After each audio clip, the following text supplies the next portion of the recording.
maybe portraying the something about just all the people in the jobs that provide the energy services that we all take completely for granted and count on. Those would be two possibilities.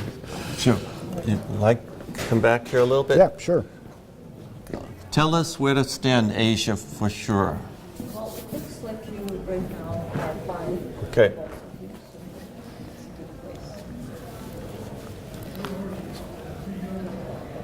You can start. And I would like a clear statement of your name and title. So, I'm Lynn Orr. I'm an emeritus professor at Stanford University. Hi, I'm Michael Killen. By the way, what field are you a professor? A professor? So my faculty appointment is in a department called Energy Resources Engineering, and I work on all aspects of how we make the clean energy transition that's underway in this country and the world as a whole. Great.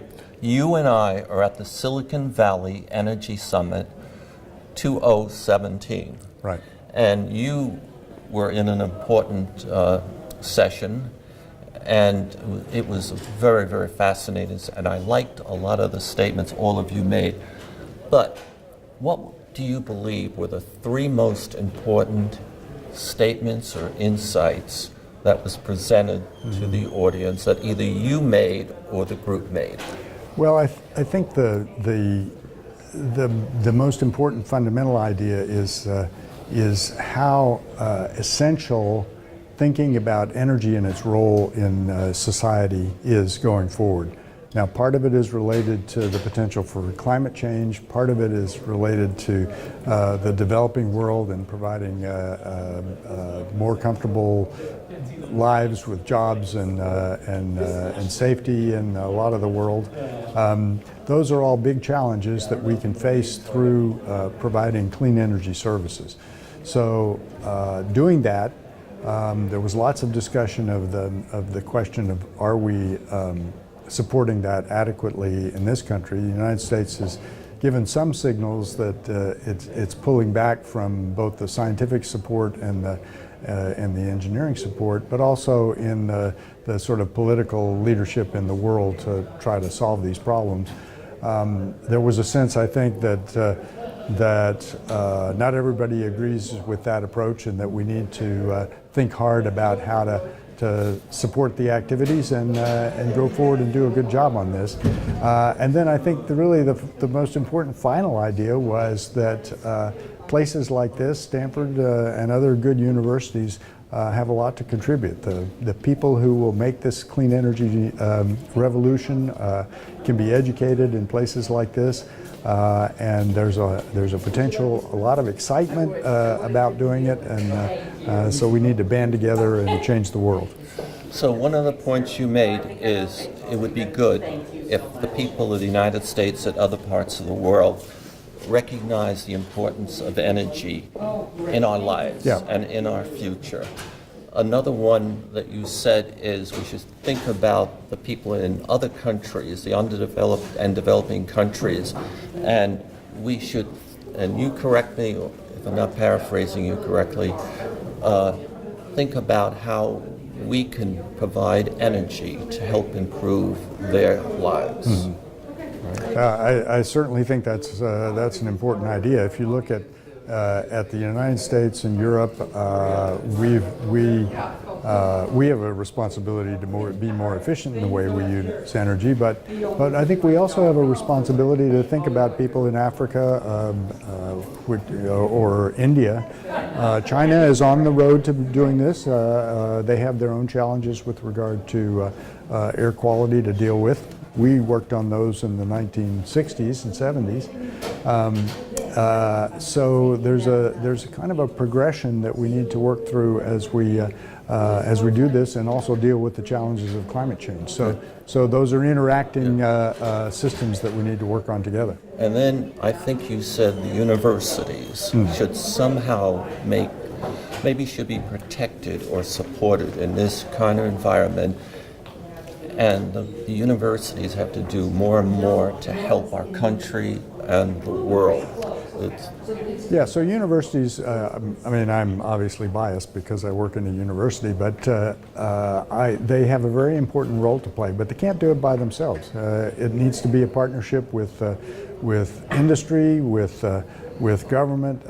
It's that full system that really makes it possible to accomplish what we need to do.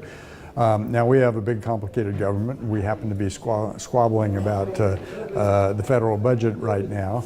That's a conversation that will be held with Congress, and I see some evidence that they're going to exert their budget authority going forward, and that's good.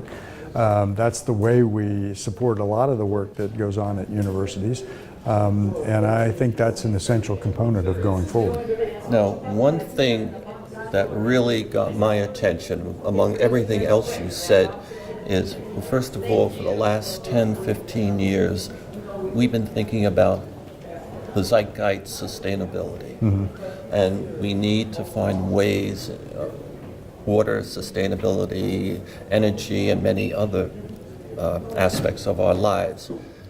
But today, I heard this new emphasis on resilience. Mm-hmm. And resilience is, as you know, preparing for the hits, mm-hmm. and preparing to spring back.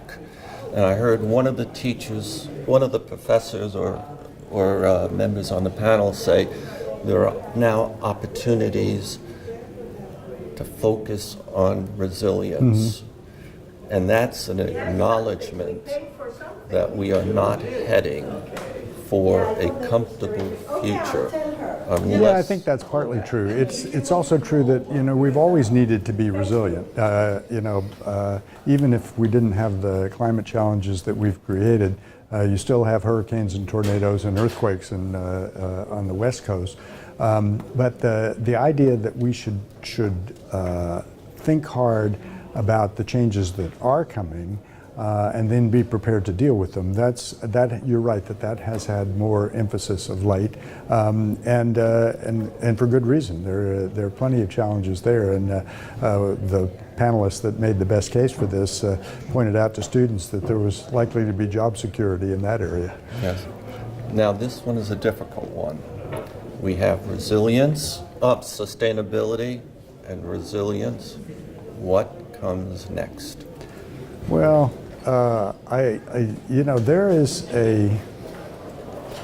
there's a revolution underway I'd refer to it as a clean energy transition, but it's much more than that, because it has the potential for being disruptive of the way that markets function, because we're going to a system with much more distributed generation of electricity. For example, we're electrifying all kinds of